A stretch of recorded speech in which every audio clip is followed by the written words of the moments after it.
"You'll be at table 12, near the catering station." The wedding coordinator said it like she was doing me a favor. My daughter-in-law Victoria smiled that cold smile of hers. "We can't have your background embarrassing my colleagues." My son Gregory just looked down at his shoes. Didn't say a word to defend his old man. Name's Vincent Patterson, though most folks call me Vince. I'm 58, been a widower for 4 years now. Spent 35 years as a foreman at the Ford plant in Dearborn before they shut us down. Raised Greg on my own after his mother Helen passed from cancer. Thought I did a decent job of it, but standing there in my best suit, the one I wore to Helen's funeral, I felt about as welcome as a skunk at a garden party. The wedding was at some fancy country club on the north side of Detroit called Brookshire Manor. The kind of place where they charge you $20 for a sandwich and act like they're doing you a favor. Victoria's family, the Sinclairs, owned half the law firms in the city. Her father Richard was a retired judge. Her mother Patricia ran in those charity circles where they spend more on one dinner than I made in a month at the plant. I walked to my assigned table, past the photographers, past the flower girls practicing their walk, past tables full of people in suits that cost more than my monthly pension check. Table 12 was right next to where they stored the extra chairs and the dirty dishes. The smell of leftover shrimp cocktail and warm champagne hung in the air. The other folks at my table, security guards on their break, and catering staff grabbing a quick bite between courses. Up front, I could see the Sinclair family table. Crystal glasses that caught the light like diamonds, white roses arranged just so silverware that probably cost more than my monthly grocery bill. They kept glancing back at me and whispering. I heard one of Patricia's friends say loud enough for me to catch, "Is that really the groom's father? I heard he worked in a factory his whole life." Another one laughed behind her hand. Poor Gregory must be so embarrassed. I sat there in my metal folding chair, straightening the tie Helen had bought me for our 25th anniversary. The one with little blue flowers, she said, brought out my eyes. Tried to pretend it didn't sting like hell. This was my son's wedding day. I'd saved up for 2 years to help pay for it. Even sold Helen's wedding ring to contribute to the down payment on their house. Took me 3 months to work up the courage to do that, but I wanted Greg to start his marriage right, and they stuck me in the back like I was something to be ashamed of. That's when the chair next to me scraped across the floor. A man sat down, minus silver hair, expensive suit, but he moved like someone who'd worked with his hands. He looked familiar, but I couldn't place him. Something about the way he held his shoulders, the calluses on his fingers when he reached for his water glass. "Looks like they put us working folks in the cheap seats," he said, with a grin that reminded me of someone I used to know. I was about to ask who he was when I heard his voice. Really heard it. That slight rasp from too many years of shouting over machinery. The way he said working folks with just a hint of pride instead of shame. I knew that voice from when we were kids running around the old neighborhood on the east side, getting into trouble, dreaming about what we'd do when we grew up. Tom Bradley, I nearly choked on the words. "Hey there, Vince. Been a long time. Tom Bradley. We'd grown up 3 blocks apart, went to the same high school. Cass Technical, where they taught you a trade alongside regular classes. His family moved away our senior year when his dad got laid off from Chrysler. Last I heard, Sam had gone into construction down south, but here he was, 40 years later, wearing a suit that probably cost more than my car was worth. "What the hell are you doing here?" I asked, trying to keep my voice down. Well, Sam said, checking his watch, a Rolex that caught the light just right. "I own the building where Victoria's law firm leases their offices. Got an invitation through business channels, thought I'd see what all the fuss was about." I stared at him like he'd just told me he'd landed on the moon. "You own their building, among others." Construction business worked out pretty well for me. He glanced around the reception area, taking in the fancy decorations, the string quartet, the ice sculptures shaped like swans. Though I gotta say, this is quite a production for someone who can't even seat her father-in-law with the family. The words hit me harder than I expected. All morning I'd been telling myself it wasn't personal, just logistics, seating arrangements. But hearing Sam say it out loud made it real. Made it clear that this wasn't about space or convenience. This was about shame. Helen would have had something to say about this. I muttered more to myself than to Sam. "Your wife? I remember her from the old neighborhood, always stood up for people." Yeah, she did. My throat got tight thinking about it. Helen never met a bully she wouldn't face down. Used to tell Greg that how you treat people when nobody's watching is what shows your real character. Up front, the ceremony was starting. Greg stood at the altar looking nervous in his rented tux. He'd wanted to buy one, but I'd talked him into renting to save money for the honeymoon. Now I wondered if I'd made him feel cheap in front of Victoria's family. The thought made my stomach turn. Victoria came down the aisle in a dress that probably cost more than I made in 3 months. She looked beautiful, I'll give her that. The kind of beautiful that makes men do stupid things. but when her eyes swept over the crowd during her walk, they passed right over me like I wasn't even there. Like the man who'd raised her husband was invisible. "Your boy looks good up there," Sam said quietly. "Yeah, when he remembers who raised him." The words came out more bitter than I intended, but I couldn't take them back. During the ceremony, I noticed people starting to look our way, not the pitying glances from before, but curious ones. A woman in a feathered hat whispered to her husband, "Who's that man with the groom's father? He looks important." I saw Richard Sinclair crane his neck to get a better look at us, his judge's instincts probably kicking in. Sam caught me watching. Funny how a little context changes things, isn't it? The minister was talking about love and commitment, about how marriage is built on mutual respect and support. I thought about Helen lying in that hospital bed, telling me to make sure Greg knew he was loved no matter what. "Don't let him forget where he came from, Vince," she'd whispered. "Don't let success make him forget the people who helped him get there." I'd promised her I wouldn't. Sitting there at table 12, watching my son avoid looking in my direction, I felt like I'd failed her completely. After the vows during the cocktail hour, Sam excused himself to make some phone calls. I wandered around, nursing a beer that tasted like water, listening to conversations I wasn't part of. Victoria's law school friends clustered near the bar, talking about cases and clients and billable hours.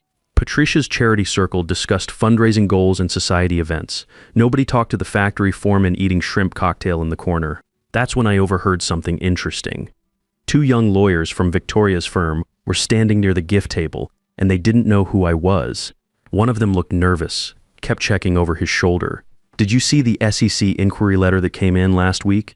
The nervous one said, his voice barely above a whisper, about the Brennan Industries case. "Yeah, that timing was weird as hell. I'm telling you, something's not right with how Victoria handled that client portfolio. Those trades happened right after our strategy meetings, like someone knew exactly what we were planning." "Keep your voice down, man. You know what happened to the last junior associate who asked too many questions about Victoria's cases. What happened? Let's just say he's not working in corporate law anymore." I filed that information away and found Sam near the champagne fountain finishing up a phone conversation. He looked satisfied about something. "Everything all right?" I asked. "Just business." "Say, Vince, what do you know about your daughter-in-law's work?" "Not much." "Some big corporate law firm downtown. She makes good money." That's about all Greg tells me. "Why?" Sam nodded thoughtfully. "Sinclair and Associates. Yeah, I know them. They handle a lot of real estate deals for developers around the city. My property management company deals with them regularly." The reception started, and they called everyone to their tables. As we sat down to dinner, chicken that looked fancy but tasted like cardboard, I watched Greg at the head table. Every few minutes he'd glance over at us with this puzzled look on his face, like he couldn't figure out why Sam was there. Victoria kept whispering in his ear, but she looked worried now instead of smug. Her confident smile from earlier had tightened around the edges. "So what's your story, Sam? How'd you go from our old neighborhood to owning office buildings?" Sam cut into his chicken, taking his time before answering. "Started small. Got a construction job in Alabama right after high school, saved every penny. Helen's wedding was the last time I saw you actually. Remember that? You looked so happy." "Best day of my life," I said, and meant it. "What happened after that?" "Worked construction crews in Alabama, then Georgia. Lived in a trailer for 10 years, ate bologna sandwiches for lunch every day.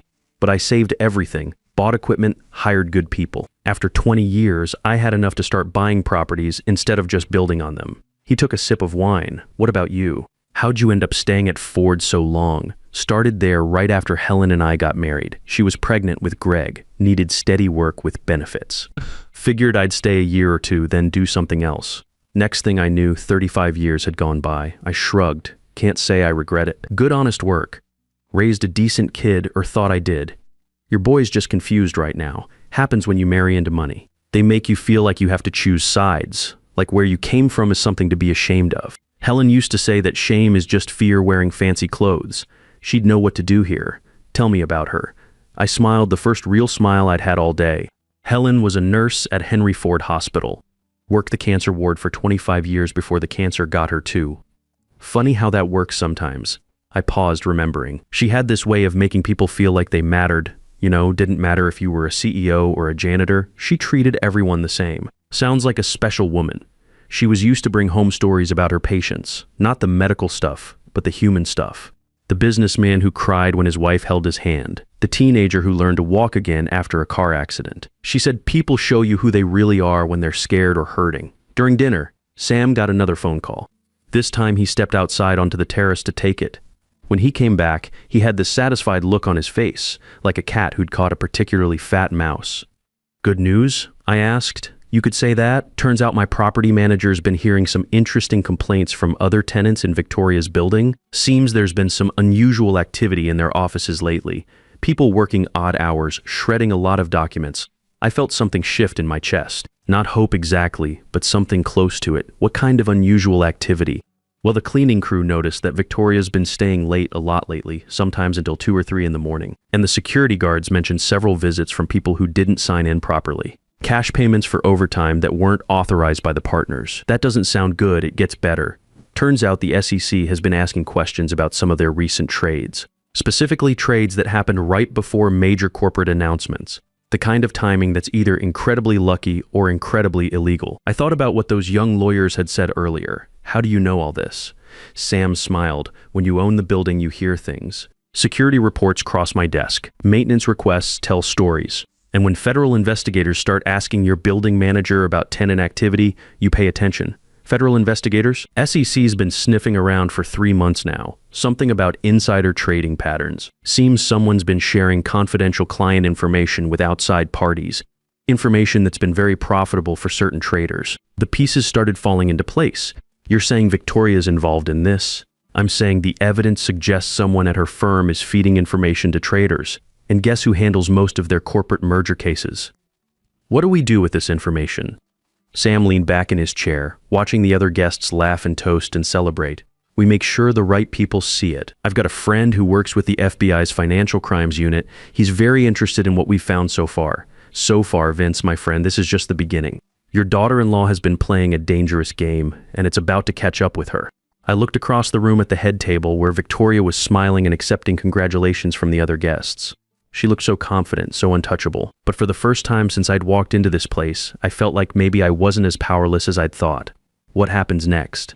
Next, we make sure justice gets served. The legal way, the right way. The next week, Sam and I met for coffee at a diner near the old Dearborn plant. The kind of place where they still served coffee in thick white mugs and the waitress called you honey. Sam brought along a manila folder thick with papers and photographs. "What's all this?" I asked, sliding into the red vinyl booth across from him. Evidence, public records, SEC filings, some very interesting patterns in Victoria's client trades. He spread out several documents across the scratched Formica table. "See, here's the thing about being a landlord, Vince. You hear things, security guards talk, cleaning crews notice stuff. And when federal investigators start asking questions about one of your tenants, you pay real close attention. Federal investigators? SEC's been building a case for 4 months now. Something about insider trading connected to several major corporate mergers. Seems someone's been sharing confidential client information with outside parties." Sam pointed to a series of trade records. "Look at these dates. Every single one of these trades happened 24 to 48 hours before major announcements that moved stock prices.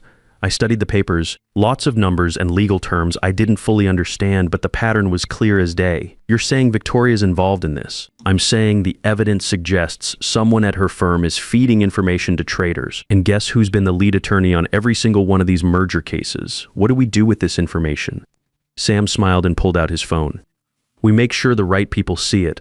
I've got a friend who works with the FBI's Financial Crimes Unit, Special Agent Maria Rodriguez. She's very interested in what we've found.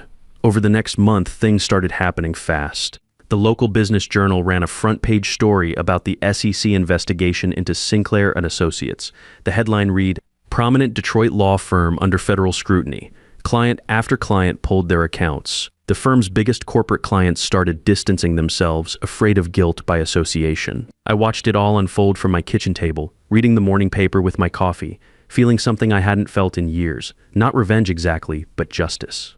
The kind of justice that comes when people face real consequences for their actions. Victoria came to see me on a Tuesday afternoon. I was working in Helen's old garden trying to keep her roses alive when I heard a car door slam in my driveway. When I looked up, Victoria was standing there in her expensive suit, looking like she hadn't slept in days. "Vincent, we need to talk," she said, not bothering with pleasantries. I set down my pruning shears and stood up, brushing dirt off my hands. "About what?" "Don't play games with me. I know you're behind this somehow. You and that Mitchell character from the wedding." I looked at her standing there in my backyard, where Helen and I had planned our future, where Greg had learned to ride his bike. Behind what, Victoria? This investigation, this media circus. Ever since your friend showed up at the wedding, my career's been falling apart. Clients are leaving, the partners are blaming me for bringing negative attention to the firm. That's interesting, I said, genuinely meaning it. Tell me, Victoria, did you do what they're saying you did? Her silence was louder than any confession. Because if you did, I continued, then maybe you should be talking to a criminal defense attorney instead of me.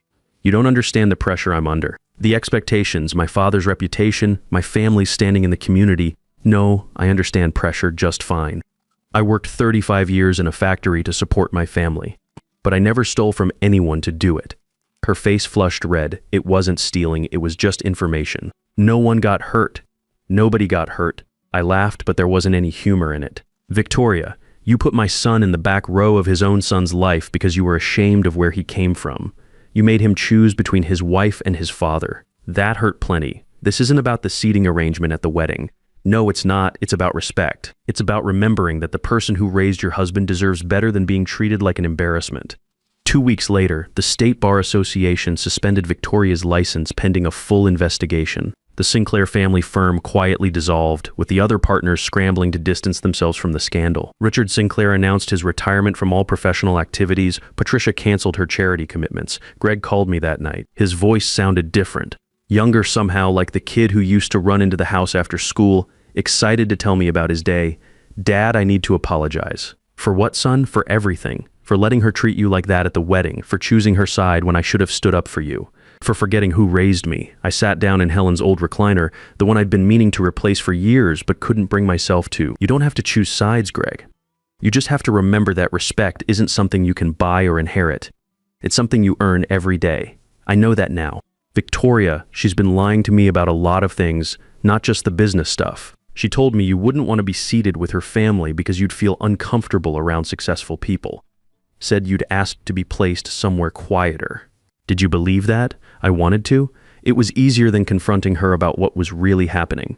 The local news ran a follow-up story about the whole scandal. They interviewed some of Victoria's former clients, talked about the millions of dollars in illegal profits, mentioned the family connections and social standing. At the end, they had a quote from a federal prosecutor. This case shows that no one is above the law regardless of their family name or social position. Sam and I were having lunch at that same diner when the story came on the TV mounted in the corner. The sound was turned down, but we could read the headlines scrolling across the bottom of the screen. Feel better? Sam asked, cutting into his meatloaf. Not about revenge, if that's what you mean. But yeah, I feel like the truth came out that matters to me. What about Victoria? She's facing federal charges. Could be looking at 5 to 10 years if they convict her on all counts. That's between her and the justice system now, and Greg, he's been coming around more, brings my grandson over on weekends. Kids learning to use tools, help me fix things around the house. Reminds me of Greg at that age. Sounds like things are working out. Helen always said that the truth has a way of coming out eventually. Sometimes it just takes a while to find the surface. 6 months later, Greg threw a party for my 59th birthday. Nothing fancy, just family and a few neighbors at his house. But here's the thing that mattered. I sat at the head of the table, not because anyone made a big deal about it, but because that's where Greg put my chair. Right where the man who raised him belonged. Dad, Greg said, raising his beer bottle. I want to say something. The room got quiet. My grandson Tommy, who's 6 now, stopped playing with his toy cars to listen. I spent too many years trying to be someone I wasn't. Trying to fit into a world that told me where I came from wasn't good enough. But I learned something important recently. The man who taught me how to work with my hands, how to fix things when they break, how to keep my word, that man raised me right. And I'm proud to be Vincent Patterson's son. The words hit me harder than I expected. I had to clear my throat before I could speak. Your mother would have liked hearing that, I managed to say after dinner. Greg pulled me aside in his garage. He'd been working on an old Mustang, the kind of project we used to do together when he was a teenager. Dad, I've been thinking about what you said, about earning respect instead of inheriting it. I want to teach Tommy those values, the ones you taught me before I forgot them. You never forgot them, son. You just got distracted for a while. Victoria's lawyer says she'll probably get 18 months in federal prison. Plea bargain to avoid the bigger charges. How do you feel about that? Greg wiped his hands on a shop rag thinking, honestly, I feel bad for her, but I also feel like I can breathe again. Does that make sense? Perfect sense. Your mother used to say that living with lies is like carrying a bag of rocks. Eventually, you have to set it down. What about you, Dad? Are you okay with how everything turned out? I looked around Greg's garage, tools hanging neatly on pegboard, just like I'd taught him. A workbench covered with the kind of honest mess that comes from actually fixing things instead of just talking about it. I'm more than okay. I'm proud. Sam and I still meet for coffee every Tuesday at that same diner. Two old guys who figured out that success isn't about the size of your office or the cost of your suit. Last week he brought me some news. Vince, I've got a proposition for you. I'm listening. I'm starting a scholarship fund for kids from working class families who want to go to trade schools. Good kids who know how to work but need help with tuition. I want to call it the Helen Patterson Memorial Scholarship. I had to set my coffee cup down because my hands started shaking. Sam, that's beautiful, but why Helen? Because from what you've told me about her, she understood something that gets forgotten these days, that honest work has dignity, that taking care of people matters, that you don't have to apologize for where you come from. She'd have loved that. What do you need from me? Help me pick the recipients. You know what to look for in people, the kind of character that can't be taught in schools. The first scholarship recipient was a young woman named Maria Santos. 19 years old, wanted to become an electrician like her father. Her essay talked about watching him rewire houses after his regular job, saving money for her education. When we called to tell her she'd won, she cried on the phone. My dad's going to be so proud, she said. He always told me that working with your hands is working with your heart. That night, I sat in Helen's garden with a beer, watching the sun go down behind the neighbor's fence. Her roses were blooming better than they had in years. Maybe because I'd finally learned to tend them properly, or maybe because some things just take time to grow right. My phone buzzed, a text from Greg. Thanks for not giving up on me, Dad. Love you. I typed back. Never crossed my mind, son. The truth is, I'd thought about giving up plenty of times over the years. When Helen got sick and the medical bills piled up, when the plant closed and I had to figure out what came next. When Greg started drifting away and I didn't know how to reach him. But Helen always said that giving up is just another word for quitting before the story's finished, and our story wasn't finished. It was just getting to the good part. A few weeks later, I got an invitation in the mail, heavy paper, fancy script. Patricia Sinclair was hosting a charity event for underprivileged children, and she wanted me to attend as an honored guest. The note was handwritten. Mr. Patterson, I owe you an apology that's long overdue. Your family's dignity was never in question. My daughter's judgment was, I hope you'll accept this invitation as a small step toward making amends. Patricia Sinclair, I called Sam to ask what he thought. Are you going? I don't know. Part of me wants to say no, just on principle. What would Helen do? I thought about it. Helen, who never held a grudge but never forgot a lesson. Helen, who believed people could change if they really wanted to. She'd go, she'd say that forgiveness isn't about forgetting what happened. It's about not letting what happened keep controlling your life. Sounds like you have your answer.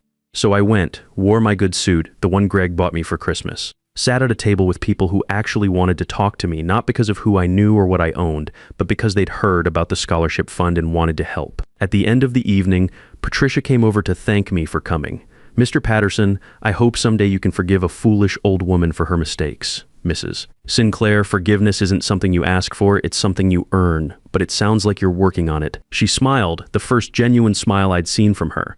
Your son is lucky to have you as a father. I'm lucky to have him as a son. Driving home that night, I thought about how strange life can be, how the worst day can turn into the beginning of the best year, how losing your dignity can teach you what it's really worth. The factory may have closed down, but the lessons I learned there about honest work, about standing up for what's right, about loyalty to the people who matter, those lessons are still worth something. Worth enough to pass on to my grandson anyway. And sometimes, justice takes its time, but finds its way home eventually. Sometimes the best revenge isn't getting even, it's getting better and watching the truth do the heavy lifting. Dignity isn't something someone can take from you at a wedding table. It's something you choose to keep or give away every single day.